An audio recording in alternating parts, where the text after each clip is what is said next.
Welcome to the NBA Triple Double Show powered by SportsMemo. I'm your host, Ronald Cabang, also known as UCapper on sportsmemo.com and at U_capper on Twitter. We're going to be breaking down three top games today from the big slate. But before we get into that, I do always want to talk about some promos. We got some good ones today. College football all access, $149 from any of your favorite college football cappers over at sportsmemo.com. That's all the bowl games, all bowl game bowl season basically for 149 all access there. And we have the $2 Tuesday play of Ross Benjamin that goes off today at 3 p.m. So make sure you head over to sportsmemo.com right after the show to grab that. He still has it available, and that goes off at 3 o'clock p.m. So make sure that's one that you want to make sure you get over there right away. That you don't want to wait for that one. And then we still have that BOGO deal between me and Matt here, the 7-day all access from both myself and Matt for just $99. It is a special offer, so there's no promo code needed. Just head to our cappers page and you should be able to see it over there on one of the side panels. Once again, that's not for NBA only. It is all access, 7 days all access for $99 for myself and Matt. With that said, let's bring the boys in here. We got Moneyline Matt and making his debut, Nick Parsons, the Insider's Room here. Real quick, before we get started, Nick, you want to talk about some of your experience here with NBA and in basketball in general? You have a pretty cool history with an NBA legend, so you could talk about that as well. Yeah, thanks, Ronald. And yeah, no, I've been watching you guys a lot over the last few months, and so just really cool to be a part of the show. And hopefully, I can bring some great information like you guys always do each and every time. I got all my notes here, but yeah, no, I've played basketball my entire life. Growing up on the west coast of Canada, I was on Vancouver Island, and so I started quite young, and I've been to dozens of different basketball camps, and then throughout my middle school and high school, I played directly against Steve Nash. There was also a night league in Victoria. And so for about a 10-year period there, I was playing directly against him all the time, every other week. I mean, he was a man among boys. We never beat him. We could never beat him at all. But we were always a second best team. But yeah, I continued to play throughout high school and afterwards. And have been to, I used to go to the Grizzlies games all the time. I saw them on December 19th in the first year, beat the Sonics. That just stands out. That was my brother's birthday on the very first year. And I saw Jordan play in Vancouver. And even when I was younger, I've been to Seattle to see Kareem Abdul-Jabbar's very last game in Seattle and stuff. And so, yeah, it's been a big part. And so now I'm handicapping it and loving it. Yeah, it's always good to talk about these games especially when you experience that side of the basketball, right? As a player, not only kind of just watching it as a fan.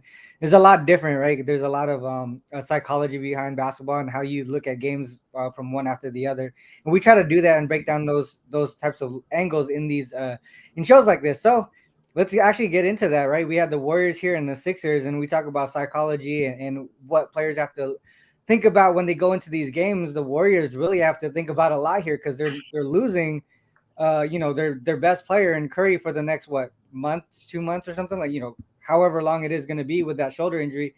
Now they got Wiggins out, Draymond's questionable. We don't really know where they are with their mindset here, but 14-15 on the season, not really where they want to be at this point. They're coming off 2 straight losses. Loss to the Pacers was shorthanded on the second leg of back-to-back games, but just having Curry get injured that day, I think it took out a lot from them. They have been struggling on the road as well, and this is another road game here for them. Sixers 15-12 on the season, coming off a 20-point win over the Kings on Tuesday, so they're kind of going in the opposite direction, right?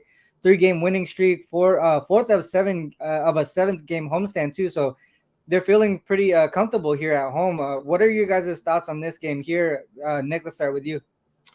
Well, as you just pointed out, obviously, and I'm sure you've talked a lot about it, both of these teams haven't lived up to expectations, and you pointed out all the reasons why, mainly injuries and different things. Golden State 14-15 on the year, just 2-13 on the road. And then the 76ers, I mean, they were favored to win the East, and they're just 15-12 on the season. one bright spot for Philly, though, has been one constant has been its play at home. It's 10-5 straight up at home. And yeah, so, I mean, obviously Golden State's really hungry for a win here. At some point, Steve Kerr is going to have to draw the line in the sand, and Golden State's going to have to go on a sustained run to make up some ground. But as you pointed out, with these big-time injuries, maybe that's never going to come this season. And really, the immediate road ahead for them, too, is a really difficult one. After this Philly game, they're at Toronto. Then it's the Knicks and the Nets, and then they're going to be an underdog in every single one of those games. And then on the flip side, you talked about the 76ers. They're off the 3 straight up and against the spread victories. They've scored 133, 131, and 123 points in those games. They've hit a favorable stretch now. They catch Golden State at this perfect time, injured here. Then Toronto, Detroit, and the Clippers all come to town. So yeah, obviously this is a really large spread, and obviously the Warriors are really desperate. But I just think that the 76ers, they're locked in. They're playing so good right now. They're going to want to kick the defending champs while they're down.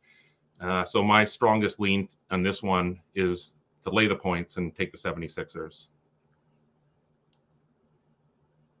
Mute. Sorry.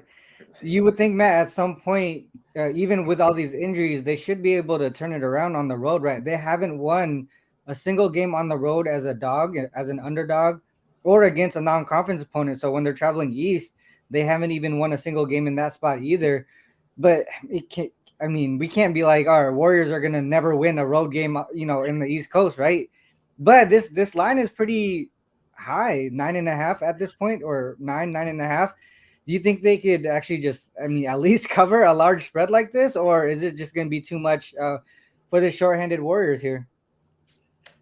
Yeah, for me here, it's a tough spot for me to choose a side, if I'm being honest. To your point, this Golden State Warriors has won 2 games on the road this season, and they really are just struggling. Now, essentially, their entire starting lineup is going to be out, and they're facing someone like Joel Embiid and James Harden. Tyrese Maxey, I do believe, is out for this game, but they still have someone like Tobias Harris. And for me, I think the Warriors are once again just going to be overwhelmed. For me, with this Golden State Warriors team right now, it's kind of, I need to see it first before I jump on that train. I think I'm done trying to project when they're going to cover a spread on the road, or especially one where they go across the country to Philadelphia like they have, especially last time against Indiana.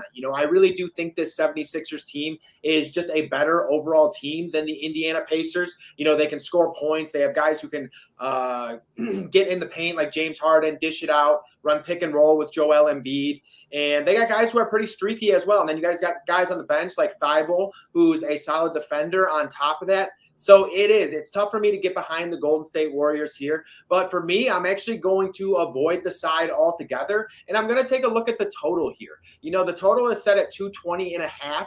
And I actually like the over here. This is a number for the 76ers that has actually hit 5 times in a row now, and they're actually facing teams who run at a slower pace than the Golden State Warriors and are better in terms of defensive adjusted rating than the Golden State Warriors. Then you go on the other side with Golden State, and they've hit this number 4 times in a row. And in addition to that, when you lose guys like, say, Andrew Wiggins, Klay Thompson might not play, Steph Curry is out for a certain amount of time, the guy who's going to be running that show is Jordan Poole. And Jordan Poole runs at maybe the fastest pace in the entire NBA. And on top of that, with Jordan Poole, we haven't really seen him do exactly what he was doing last year on a consistent basis, scoring a good amount of points, being that guy who comes in off the bench and just absolutely fills it up. And maybe going forward, he could become that guy. I think we're going to see huge volume from Jordan Poole going forward as well. I haven't checked out his point prop just yet, but I think he's someone going forward, maybe not tonight, maybe if you like the spot, but he's going to get a lot of minutes, and his usage percentage is going to go through the roof, and obviously the volume is going to be there. I expect him to start taking 20-plus shots per game, and it's actually Jordan Poole that leads me to this over pick here at the over 220.5, just because of the pace he runs at. And honestly, this Golden State Warriors team is going to be missing a lot of key defenders. And when you get thin like that, if you get in foul trouble, it's going to be that much more difficult to stop your opponent. So because of that, my pick is actually the over 220.5 in this spot.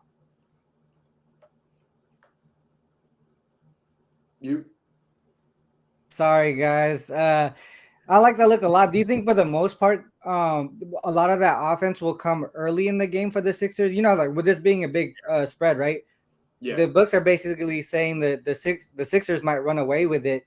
Do you think this is a case where they kind of start off strong early and kind of fade towards the end? So especially with the Sixers being more like, all right, let's just take care of business here early, and then let our bench players manage the game the rest of the way so we can get some rest for our starters. Would you think that more points would be scored in the first half than the second half? Yeah, I would say the first half as well. I think that's a good look. Again, I think the 76ers just have some difficult defenders that for the Golden State Warriors, with guys like Tobias Harris, Joel Embiid locking down that middle. So it's going to have to be a spot for the Warriors where they're actually making outside jump shots, For the 76ers, it really won't have to be that. They got guys like Joel Embiid who can lock down that middle. He controls that paint, and he's just too powerful for someone like Kevon Looney at this point in time. And if Looney gets in foul trouble, then I don't know. It's that much more difficult. And then you got someone like Tobias Harris who can slash to the basket on top of that. And then you got someone like James Harden who can just make plays, So I do think this 76ers team is going to get out and run early. And for the Golden State Warriors, yeah, they're going to need a very big night out of someone like Jordan Poole, Jonathan Kuminga. This is a good thing for the Warriors down the line. Okay, so one thing I will say is this isn't a bad spot for future plays if you still do think the Golden State Warriors can make a run in the playoffs. It's actually at your best opportunity to maybe take a future bet when the Warriors are down and missing a lot of their best players, because when they come back, they can get on a run, maybe get hot at the correct time and be one of those teams in the playoffs that no one wants to face. So that's something I wanted to mention as well, because you're actually better off taking a future bet when everyone is hurt than in comparison to when everyone is there. Yeah, just having them peak at the right time makes a lot of sense. The one more question on this one, and Nick, I'll ask you here is, the Warriors, they're historically, their third quarter has been one of their best quarters because they make adjustments after the half, but they don't have their key players here. Do you think they could still kind of make those? Do you think they're still the type of team that can make the proper adjustments at half and kind of come back in that third quarter? Well, it all comes down to coaching. They have a great coach. They have a deep team, and it's an experienced team. It is an experienced organization. So I do think that they have that ability for sure. I mean, it's a lot more limited now because of the personnel issues. But maybe to your guys' point also, perhaps looking at Philly in the first half instead as well as the game. I think that would be as wise as well. They could very well rest some of their starters down the stretch if they have a big lead. So yeah, I also recommend perhaps. Yeah, that's kind of why I was.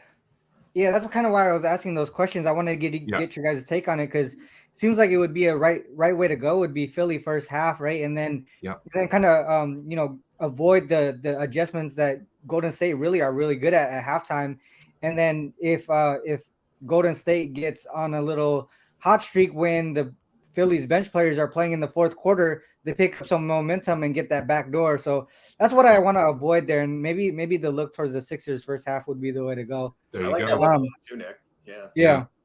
All right. So next up, we got the Blazers and the Mavs here. Blazers 16-12 on the season. They're coming off a 16-point win over the Spurs. They have won 3 in a row. They've covered six straight, actually. This is the first leg of back-to-back games. I believe it's first leg of back-to-back games for both teams. Yeah, it is. Okay. And then the Mavs, they're 14-14. They're coming off a 15-point loss, I believe. Now my notes is all over the place. But last game of a 3-game road trip, like I mentioned, first leg of back-to-back home to road games. So they got travel involved here as well. This one is a tough one. I think two really good teams that are, obviously record-wise, Mavs 14-14, but I feel like they're still one of the higher tier teams in the West, regardless, just because they got Luka. He's such a strong player, an MVP candidate, obviously. Matt, what are your thoughts on this one? I'll start with you here first. Yeah, and before we get going real quick, just want to shout out everyone in the chat. Garrick, Fernando, what's up, Bo Dunn? Yes, Garrick, I have definitely recovered, feel a lot better, feeling dapper today. You know, I was at Channel 7 earlier. But for this matchup, I'm with Ron, man. This is a tough one for me to pick. On one hand, you know, you look at the Portland Trailblazers, and they've been playing some of the best basketball in the NBA right now. You know, they've won 3 games in a row, and they can fill it up from all over the place. You know, it's not just Dame anymore. And as of late, this 3-game win streak, he's just been playing absolutely lights out. But like, it's like anything he's putting up is going in. But then you got Anfernee, who's killing it. You got Jeremy Grant, who's playing good basketball. Yusuf Nurkic, Josh Hart. You know, this is a pretty good basketball team at this point in time. They got Shaden Sharp on the bench. So again, another team down the line that could be pretty solid. They do need to shore some things up defensively, and that's why if I went with a side here, again, I think this is a really tough game to pick. If I went with a side here, I do think it would be Dallas. I think Dallas is a little more defensively sound. And Luka is just someone who absolutely has his way with the Portland Trailblazers. And because of that, I'm actually going to pivot on this game once again. And I'm going to roll with Luka. I like the Luka spot here. I would go with Luka over 32.5. You know, this is a spot where last game he shot under 40% against the Cleveland Cavaliers and put up 30 points on 9 of 23 shooting. And I think last game, you know, I mean, we all knew this going into it, but how essential is Luka Doncic to that team? What record does that Dallas Mavericks team have without Luka Doncic, or if he gets hurt or anything along those lines? You know, and in this spot again with Luka Doncic against the Blazers, he's actually hit this number in his last 5 of 6 games. And his last game against the Blazers earlier this season, he put up 42 points. And after a pretty rough outing against a Cleveland Cavaliers team who is very good defensively, I will add that, I think he's looking to bounce back here. You know, when you watch that Cleveland Cavaliers and Mavericks game, it was very evident that Luka was frustrated out there, and he might have a little something going on with his shoulder. But against the Cleveland Cavaliers, Luka really wasn't able to do exactly what he loves, and that's getting in the post, backing his opponent down, you know, rolling out some pump fakes, up and unders, you know, up and under, dishing it out to the corner, a little bit of everything. And when you play the Portland Trailblazers, it's that much easier to do that because, one, you can switch on Anfernee Simons, who is actually statistically rated one of the top 10 worst defenders in the league, or you can switch on Dame. Josh Hart is a game-time decision, I believe, but he's someone you can switch on as well. And, you know, Luka is just too big for guys like that. So when you face a team like Portland and you have Luka, there's a lot more switchability than that of a team like the Cleveland Cavaliers. And I know people see a number like 32.5 and they think that's pretty high, but when you're getting around 20, 25 shots a game, it's actually really not that bad. And if you watch the Mavericks all season long, you know how essential Luka's scoring is. I mean, Luka's everything is to this Dallas Mavericks team, but especially his scoring ability. And because of that, I think for the Dallas Mavericks to bounce back and to potentially cover that spread, you need Luka to go out and have around 35 points tonight. So I'm going to ride with Luka over 32.5.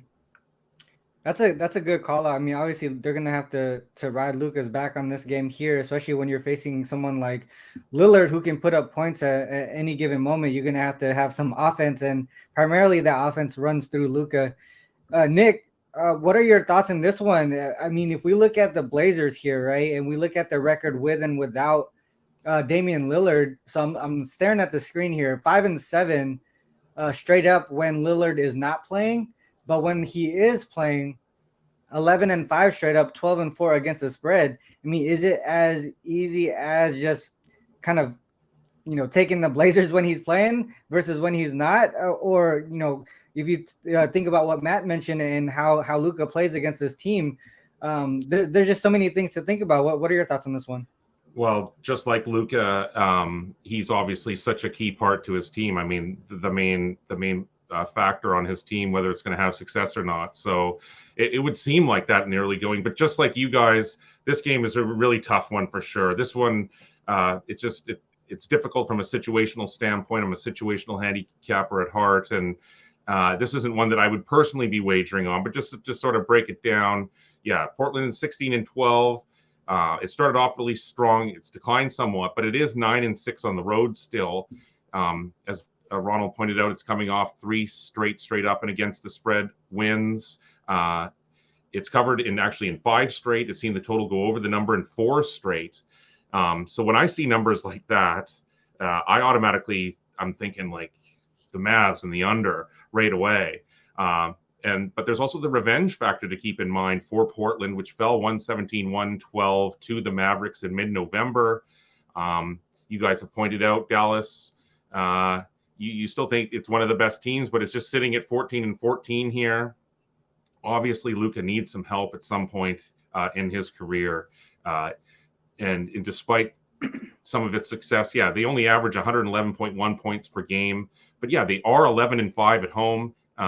So, I mean, clearly the Mavericks are the more desperate team here. They've lost 3 of their last 4, and it was a 105-90 setback to Cleveland. So, but you know what? Dallas plays tomorrow night in Cleveland. So could it get caught looking ahead to that one? I think it could. It just is not playing that great. And so, as I say, this is not an official play or anything, but I have a strong lean to Portland in this one, just sort of keep it rolling. Yeah, I mean, that's the way that I would look as well. This is the first leg of back-to-back games, like you mentioned, and they're 4-1 straight up and against the spread in those spots. They typically get off to a strong start in those games too. Their first half margin is plus 7.8, but their second half margin is minus 3.2. So it seems like they kind of get off to a strong start in the back-to-back, then the fatigue starts to kick in the second half. So maybe if we like the Blazers, it would be towards that first half. But more stats to back that up. On the Blazers side, they're 7-3 straight up, 9-1 against the spread as dogs of less than 6 points. So in these tighter spreads, they're actually taking care of business in that spot. And then on the other side, the Mavs, it's sort of the opposite here when they're at home. Even though they're winning at home, they're not covering the spreads. 11-5 straight up, 4-10-2 against the spread at home. And if they're favored by more than a point, and their opponent is rested, so their opponent is not on the second leg of back-to-back games, they're only 9-1 against the spread in those games. The average, their average full game margin is plus 2.2. So the things to me are really pointing towards either Portland in the first half or Portland full game. I haven't gotten there to the window with it yet, but there's probably a way that I'm going to, and I'll probably put that into maybe a premium play after the show here. Another thing to mention, you mentioned, so Mavs, they won that first matchup at home versus the Blazers. And when they play a team that they've already beat earlier this season, they're 1-3 straight up, 0-4 against the spread there. So it seems like, well, I already beat this team, I'm not going to try as hard as I did before or whatever. There's a type of mindset, like we talked about it. There's a lot of psychology that goes into sports betting. And absolutely. And sometimes these revenge factors, these factors where we've already beat a team that you feel like you could beat again pretty easily, maybe their defense kind of takes a hit there. And that's what it seems it looks like in these games here with the Mavs specifically against teams that they all already beat this season. So for me, from a side perspective, I would probably look towards the Blazers, either first half or the full game. I'll figure out what I do with it, but I'm pretty sure this game specifically will make my premium card in some way. All right, next up, we got the Nuggets and Lakers. Nuggets 17-10 on the season. They're coming off a big offensive output, 141 points over the win against the Wizards. They're on the 3-game winning streak. They are traveling a home game to a road game, so coming from some altitude there. They split this matchup here with the Lakers, 1-1 straight up, 1-1 against the spread. Also, the over and under was 1 game over, 1 game under as well. The Lakers 11-16 on the season. They're coming off a 4-point OT loss to the Celtics. They lost 4 of the last 5 games, even though they've actually been playing well offensively lately. So that's pretty interesting to know. I mean, you're playing really good offense. That means their defense is really struggling. So what are you guys' thoughts on this one? Lakers playing really good offense, but not playing good defense. Maybe look towards the over. Nick, let's start with you. So I do like this one, and this one could also become a client play here. And so, I think the first thing that comes to mind when you think about these two teams, as far as the total is concerned, right at this moment, I mean, the first thing that comes to my mind, and the first thing that came to your mind there, is the over. And it would be hard not to think that, as each team has been involved in some really high-scoring games of late. As you pointed out, the Nuggets, they're off that massive 141-128 destruction of the Wizards as 11-point favorites on Wednesday night, and that was in regulation. Denver has seen 3 of its last 4 games go over the posted number, It actually returns home for 4 games after this, starting with Charlotte on Sunday. But I just think that the last thing is, as good as the Lakers have been offensively lately, as you pointed out, I just think that the last thing that they will want to do is to turn this into a run and gun shootout with Denver. LA has been playing a lot better over the last month, but as you pointed out, it's coming off that overtime loss there at home to the Celtics, and that one went over the number. LA has seen the total go over the number in 8 of its last 10, including 4 straight. Denver does play with revenge here. It fell 121-110 to the Lakers back on October 30th. And I just think that perception has driven this total a few points higher than it normally would be. I just think that LA will put up more of a defensive fight than what this spread is suggesting. Mm-hmm. And so for me, on my strongest lean in this one, guys, is not a side, but I like the under in this one. I just think it's a little bit too high. That's a good point. When you were just talking, so when you were just going through your breakdown, you made some good points. And what I wanted to look at was actually, and I just did this while you were talking, Nuggets, after they put out a great offensive output, when they put up points, 120 or more points in the previous game, they're actually only averaging 114.6 points per game in the next game. And their team total, I believe here, is 7-3 to the under in that spot. So it almost seems like they kind of come back down to earth a little bit after they put out a great output, offensively. And then the Lakers coming off OT, right? If you watch that game, LeBron and AD were gassed at the end. They couldn't do nothing. They were just throwing up shots just because they felt like they needed to, but they didn't have no legs under them. I know they have a couple of days rest here, but maybe that also factors into them not performing well on the offensive side of the ball. What are your thoughts, Matt? Yeah, so I'm actually going with the side here, and it's actually kind of an angle that you put me onto, Ron. Because right now, this is a Lakers team that is in their second game back home after 6 games on the road. And we've talked about this on the show before, where when you're on a prolonged road trip, you come back home and, you immediately want to bet them because they're back home. You think they're in front of the home crowd, they're going to play well. But in reality, they're still getting back from a road trip. They got to get their legs back under them. And I felt like it really, really showed in that Celtics game where, like you just said, Ron, they got really tired in overtime, and you could just see that Anthony Davis and LeBron James were very tired when they were trying to hit those outside jumpers. A couple times they hit the backboard. So you knew that was just them getting tired. So now this is their second game back home. They're off a rest, and I think they're the team right here that needs this game a lot more in comparison to the Denver Nuggets here. This is a Nuggets team that's 17-10 and 10 on the season. They've won 3 games in a row, and in this matchup will be without Michael Porter Jr. And in this spot, the reason that I actually like the Lakers so much is, I think they're playing pretty well offensively as a team, but the play of Anthony Davis has just been some of the best in the league right now, literally playing at an MVP level. And, his last 3 games, he's had 31 points, 34 points, and 37 points on top of that. You have guys like Lonnie Walker who is stepping up, making nice outside jumpers, and even someone like Austin Reeves who's playing really good basketball. He's become a good outside shooter for them. And when you're playing this Denver Nuggets team, obviously the guy that you have to center in on is Nikola Jokic, the 2-time and back-to-back MVP. And if there is any player in this league who can limit Jokic, it's Anthony Davis. And so I'm really going to get behind Anthony Davis and his offense here. I'm going to get behind Anthony Davis and his defense. With the rested legs on top of that, I think someone like LeBron James comes out and plays a lot better, pushes it up the court, gets rebounds, gets out in transition, things of that nature. And one thing that I've really noticed in LA as well is I feel like this Laker crowd is really coming back. When the Lakers are making a lot of shots, getting up and down the court, dunking the basketball, just doing exciting things, this LA crowd is one of the toughest throughout the league to play in front of. So, and then another point, like what you said, Ron, Nuggets traveling from altitude down to LA, that's kind of a tough travel spot on top of that. And I just think this game means a lot more to this Lakers team because when you watch them, you don't exactly think they're playing all that bad. They just need to pick up the defense. And I think this is a spot where they're going to send a message on top of that. And I think it's led by Anthony Davis. So I'm going to roll with the Lakers at +1.5 here.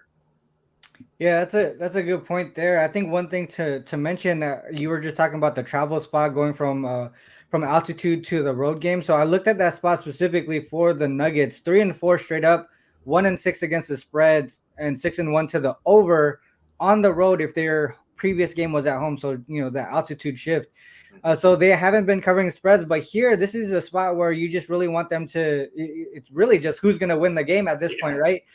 So that's a tough one here, and I could see, man, this one's a good game to really look at. A lot of things that really pointed me to the over in this one initially, but Nick, I feel like you brought in some really good points towards the under here, so I'm gonna stay off completely this game, but that just goes to show why this show is so important, because I get to hear from other people with different angles here. Says a lot of things were pointing to the over for me, like number one in offensive rating last 10 games for the Nuggets, right? And then the Lakers, fourth best offensive rating in the last 10 games, both in the bottom 10 in the league in defensive rating. And then if the Lakers kind of control the pace here, they're fifth in pace, but the Nuggets are one of the slower teams in the league. So it depends on who's going to be controlling the pace in this game, and also when they want to show up and when the fatigue starts to kick in for both of these teams here.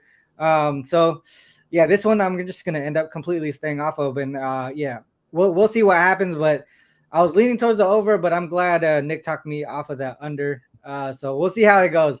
All right, time for the best bets, guys. We'll start with Nick on this one since you're the new guy to the group. Let's start with you, best bet, and also what you got going on the premium side here.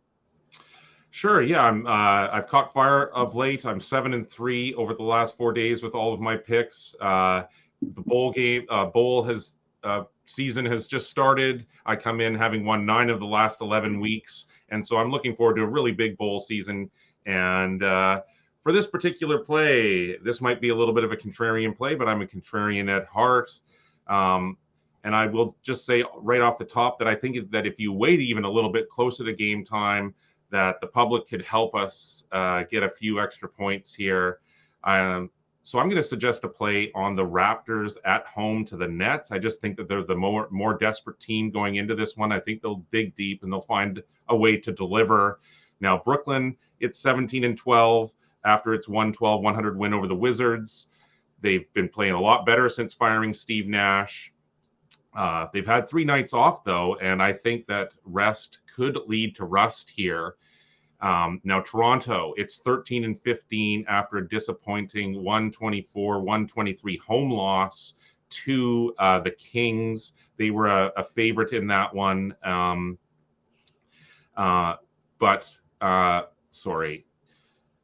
Toronto, yes, they've had 3 straight losses for the Raptors, so obviously they're going to be desperate here. But you know what? They're 7-2 against the spread in their last 9 after 3 or more straight up and against the spread losses in a row. The Raptors, so they're the more desperate team here, but they also play with revenge. They lost 114-105 to the Nets at the start of the month. In fact, Brooklyn has won all 3 games so far this year versus the Raptors, so it's triple revenge. So in a small way, I think this is a letdown spot for Brooklyn. Well, at the same time, it's a gut check moment for Toronto. We've reached the point of the season, guys, where your record sort of reflects who you are as a team. And clearly, Toronto cannot be happy where it's at the moment.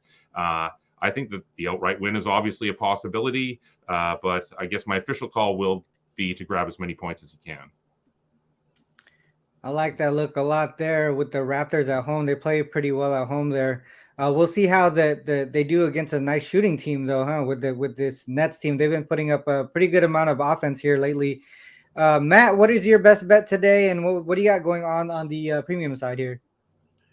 Yeah, so right now over on the premium side, after the show, I'm going to get some of my NBA plays up. I'm kind of opposite a little bit. I was running red hot on a 16-1-1 run in the NFL and came back down to earth last night as the Seattle Seahawks let me down, and I had Kenneth Walker 1 yard short as well. So sometimes you're on the right side of that half yard, and sometimes you're on the bad side of that half yard. And now we're trying to get it going again. I do have one UFC play up. I have 2 NFL plays up right now as well. NFL has really been the bread and butter as of late. Again, like I said, a 16-1-1 run over the past 2 weeks. And then the NBA, I believe we're 4-6 on the week. So nothing great. We had Zion Williamson over last night, a 4-unit play, which he ended up getting that in overtime for us. And that was very nice of him. But tonight, all right, my best bet is going to be Shai Gilgeous-Alexander over 30 points. Okay, this is also, I think it's at 30 and a half. If you want a little bit more, I just went with the 30 points even, and I just really like this spot for Shai. For one, he's playing at an MVP level this season, averaging 31 points per game on 50% shooting as a guard, which is very, very impressive. And then you're going against the Minnesota Timberwolves as well. And the Minnesota Timberwolves are one of those teams where, sometimes you can get out in a track meet with them and you can just get up and down the court. The pace picks up. And Shai is one of those guys who he likes to slash to the basket. He likes to do a little bit of everything. I've been very, very impressed with his game at this point in the season. His post-up game for a guard is very impressive as well. And he's just become one of those players who can truly do it all. And when you're matched up with a team like the Minnesota Timberwolves and you're going against someone like D'Angelo Russell, where that's just a matchup that I know Shai can take advantage of. D'Angelo Russell is not the best defender in the world. If you get switched on to Anthony Davis is the #1 offensive weapon for the Minnesota Timberwolves. So he doesn't want to get in foul trouble. He's not going to play you that tight exactly. Again, doesn't want to get in foul trouble because he's the player for this team where he needs to focus on the offensive side of the ball. And SGA has played the T-Wolves twice this year already. Both games, he had 32 points and 33 points as well, and has hit this number in his last 7 of 10 matchups. So for me, I just really do like SGA. The Minnesota Timberwolves are also 6th in free throws or in putting other opponents to the line, I should say. And that's a spot where SGA is potentially the best in the NBA. He's a 93% free throw shooter on top of that. So again, I think Shai likes to keep it rolling. I think he loves playing this Minnesota Timberwolves team. And again, this is a dude who's playing at an MVP level right now, averaging 31 points per game on just around 18, 19 shots per game, okay? So he's getting the volume there. And against a team like Minnesota, who does pick up the pace a little bit, I think he could even get a couple more opportunities. He loves to play the entire first quarter, generally plays the entire third quarter. And if it's close, he's going to get serious run in the fourth as well. So this is one of those guys where he generally gets more minutes than a lot of other players throughout the league. And when you're looking at player props like this, you have to understand that every single minute played is also opportunity. That's volume, that's usage percentage, that's shots, that's free throws, that's a little bit of everything. So you do want to target those guys who you think might get more minutes than other players, because every single minute on that court is opportunity. And tonight we're going to go with Shai Gilgeous-Alexander over 30 points. Yeah, that guy's been balling out. If he doesn't become if he's not an all-star this season, I don't know what to tell you, because he's been balling. I love that guy. He's one of my favorite players to watch here. Especially a lot of the shift in guards here. We go from like guys like Chris Paul, Steve Nash, who are pass first, minded players, and then now you get guys like Shea and Ja Morant and stuff like that. Well, Ja Morant, he does pass it out a little bit, but I love the way that they play, going into the paint and being able to affect the game in that way. And that's why they shoot such a high percentage for guards, right? They're really shifty, and they're able to finish at the paint, which is really special for guards like that. So I like that look a lot. For me, I'm going to go back to one of the games that we talked about earlier, the Mavs and the Blazers here. I do like the look of the under in this one. I think that the total has gone up way too much for me to not take the under here. I even saw that up to 226.5. So if it's at 226 now, like the banner says there, then it's coming back down a little bit. Maybe there's some buyback towards the under, but for the most part, Mavs, they play a really slow pace, and Blazers, they've been really strong offensively as of late, but I'm not too sure that they keep up that pace here against a team that's really like I mentioned, a slower paced team, more of a defensive minded team as well. Their most focal offense, their focal point of the offense is really just through Luka. And with that said, they really can only win games when they play them tight. And that's why these larger lines, they're not able to cover those lines at home. Like I mentioned earlier, 1-9-1 against the spread. And for the most part, those games are going to the under, especially when we're looking at the comparison to the total, because this is a very high total for a Mavericks game, especially at home. One of the things that I feel like the reason why the total has been going up is because of Damian Lillard and how he's been playing. But if we look at how they do against in this spot specifically, they have been covering as road dogs, but they have been going under in those games as well. 8-5 to the under as road dogs. And if we look at them against in conference opponents, 6-2 to the under there. So their defense starts to show up when the games really matter. And also what I mentioned earlier, when they're on the first leg of back-to-back games, 4-1 straight up and against the spread, but also 4-1 to the under. They know that they have to manage the minutes with their key players like Lillard and Anthony Simon. So we tend to see them play a little bit less and try to manage that first game a little bit more so that they can be available for the following game. And that's what I see here. A lot of things to me are pointing towards the under. Another factor is just a huge steam up on that total. I got to go against it. I think it just went up way too high. So I would go towards the under 226 here. And, as far as on the premium side, I hit a wall here in November, but now I'm back on it. December so far this season. December so far this month. I'm up close to 13 units here, and primarily a lot of that is through totals. 11-4 on totals so far this month. I have lost my last two totals, but hopefully we get back on track here. But totals have been really my driving force so far this season. Like I mentioned, 11-4, even after losing my last two the last couple of days on totals. So hopefully we get back on track with this total here. And though my premium plays will probably be up around noon or 1 o'clock Pacific Standard. Late start today, like Matt mentioned, the Seahawks lost yesterday. I was at that game, and coming home, I was pretty sad, so I didn't really want to cap no games. It was an important game. We needed a win there, and we didn't get it. So, couldn't get it done. But yeah. With that said, guys, this is the end of the show. Please make sure you hit the like and subscribe button before you bounce. Also, the promos again, right? Me and Moneyline Matt, we had that BOGO deal. It's on our Cappers page. Make sure you check that out. That is all access, right? He mentioned he has NFL. He's been really hot in the NFL as well as his UFC plays. I'm going to be playing some college basketball this week as well. I don't play a lot of them, but I'm very specific with the spots that I do play, and I see some this weekend. So we'll be on that as well. Nick, a pleasure having you on here, especially having your expertise, being able to play against a legend there, and Steve Nash. That's totally awesome. So, next show is Monday, same time, 10 a.m. Pacific Standard Time. Till then, take care. Peace. Peace, y'all.